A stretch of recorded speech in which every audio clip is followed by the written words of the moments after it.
La cyclo-logistique s'affirme comme une réponse adaptée aux enjeux du dernier kilomètre en zone urbaine. Encore faut-il que tous les acteurs jouent le jeu, qu'ils soient élus, chefs d'entreprise ou encore producteurs.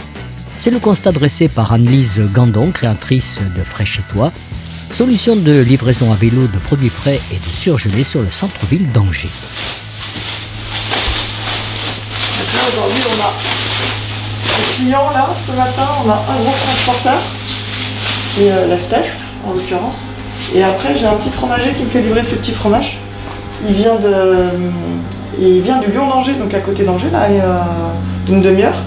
Et puis plutôt qu'aller livrer en centre-ville les restaurants et les commerçants, il vient tous les lundis après-midi, il nous dépose ses fromages et puis nous on les livre le mardi matin. Lui il est content, il a gagné son carburant, son temps et puis il est dans sa ferme en train de produire.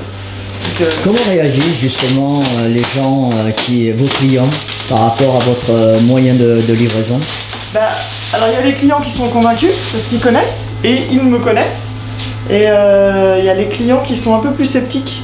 Ou faire du frais à vélo, ah bon, vous êtes sûr? Est-ce qu'on arrive à maintenir les températures et tout ça? Donc après, moi quand je commence à parler de mon cursus et tout ça, on gagne la confiance. Mais c'est pas évident parce qu'il y a beaucoup de producteurs locaux, donc que ce soit des viticulteurs, des fermiers, des agriculteurs, qui pensent que... alors il y en a sûrement qui ont raison, mais qui pensent qu'ils peuvent... en fait, ils font du commerce quand ils vont faire les livraisons.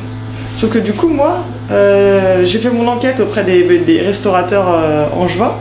Et eux, ils me disent, non, mais moi, quand je suis livré, j'ai pas le temps de faire du commerce, en fait. Donc moi, quand les producteurs, ils viennent me livrer, c'est juste la livraison, s'ils veulent qu'on parle commerce, pour prendre rendez-vous et revenir plus tard. Et donc, en fait, il y a deux sons de cloche, et moi, je me retrouve au milieu, à dire, les uns disent qu'ils font du commerce, les autres disent qu'ils n'ont pas le temps, et qu'il faut revenir. Donc, en fait, je me dis, j'ai toute ma place, moi, aujourd'hui, donc il faut réussir à convaincre les gens de passer par nous.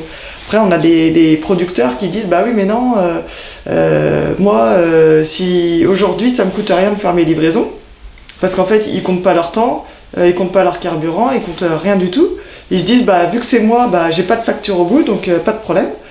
Et du coup, c'est vrai que nous, quand on arrive et puis qu'on dit c'est un service, donc un service, forcément c'est payant, c'est compliqué quoi. Tout de suite, ils voient la facture, ils voient les euros et non, c'est une charge en plus, c'est compliqué. La chambre pendant que je charge parce qu'en fait sinon elle se réchauffe beaucoup plus vite. Son hub urbain dispose d'une chambre froide de 15 mètres carrés pour le respect de la chaîne du froid et d'une surface de 50 mètres carrés de stockage en cave à température ambiante, idéal pour le stockage des vins et spiritueux ou encore pour l'épicerie.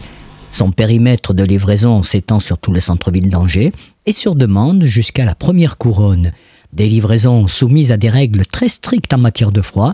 Pour ce faire, Anne-Lise utilise un vélo cargo frigorifique. Aujourd'hui, alors c'est marrant parce que c'est vrai qu'aujourd'hui quand on dit qu'on fait de la livraison à vélo, tout le monde pense tout de suite Deliveroo, Uber Eats. Non, alors pas du tout. Même si aujourd'hui, il y a des grandes enseignes qui font livrer leurs courses alimentaires par ces acteurs-là. Moi, j'ai rien contre. Après, chacun ses responsabilités. Hein. Mais nous, on va beaucoup plus loin en fait. Comme je le disais tout à l'heure, on répond vraiment à la réglementation. Et puis, c'est aussi tout un investissement. Enfin, on livre le matériel, pas du tout le même. Hein, vous êtes sur un frigone, la société Cluster, qui est basée à Lyon. Oui. Et en fait, j'ai commencé avec du froid passif et je me suis dit ça serait bien d'avoir une flotte de vélos qui se différencie pour pouvoir pallier un petit peu les lacunes de chacun. Et puis, du coup, le frigone pour le froid actif, et puis j'ai un autre vélo à côté avec une autre marque, c'est pour avec du froid passif. Et donc tout ça c'est de l'investissement. On a aussi des sondes pour la traçabilité, on est capable de dire à quelle heure on a livré quel client. Enfin voilà, on se différencie principalement avec notre matériel. Quel message aimeriez-vous faire passer aux gens, à vos clients et à ceux à qui vous allez livrer? Quel message? Le message c'est faut pas avoir peur du changement. Il faut s'adapter. Aujourd'hui, on est dans une transition écologique qui fait que le vélo il a vraiment toute sa place. Et il faut vraiment y réfléchir en fait. Faut pas il y a eu pas avoir d'a priori. Exactement. Il y a eu des schémas auparavant qui fonctionnaient très bien. Demain, ces schémas-là ne fonctionneront plus.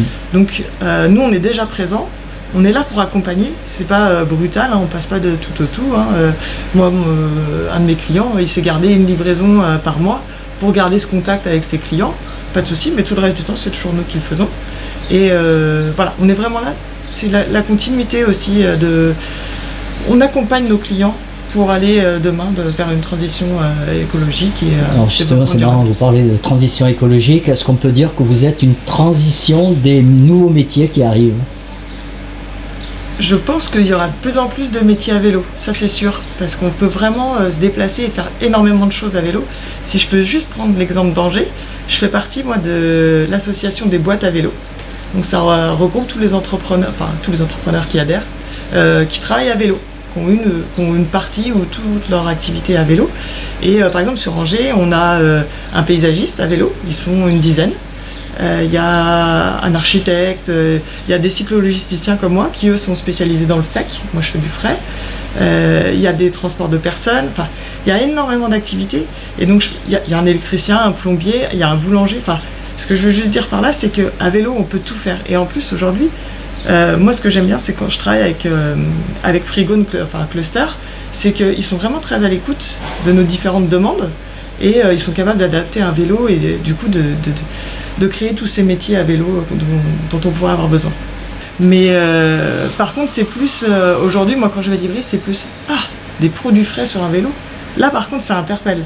C'est, vous faites comment, vous avez quoi comme matériel? Alors ils viennent voir, ils sont curieux, bien sûr, ouais. Ils prennent la température et là, oui, on peut faire du frais à vélo, bien sûr. Et puis alors surtout avec du matériel comme celui-là où c'est une mini caisse de camion qui est posée sur un vélo.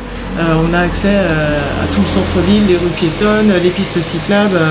C'est tellement facile de livrer avec ce matériel que les clients en fait nous regardent, ils sont toujours impressionnés. C'est toujours le premier regard est toujours sympa.